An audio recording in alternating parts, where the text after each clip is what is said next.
Hey everyone, welcome back. Today, we're diving into how to change car insurance in 2025. Whether you're looking to save money, get better coverage, or just switch providers, this guide will walk you through the process step by step. With new regulations and digital tools in 2025, changing your insurance has become simpler than ever, but it's still important to do it right to avoid any hiccups. First things first, start by reviewing your current policy.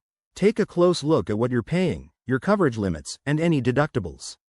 Ask yourself, is this still the best fit for my needs?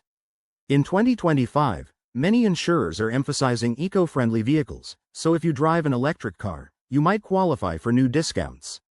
Next, research your options.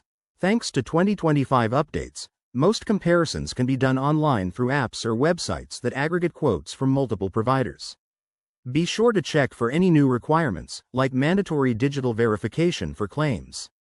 Once you're ready, gather your details, such as your driving history, vehicle info, and personal data, and get quotes from at least 3 companies.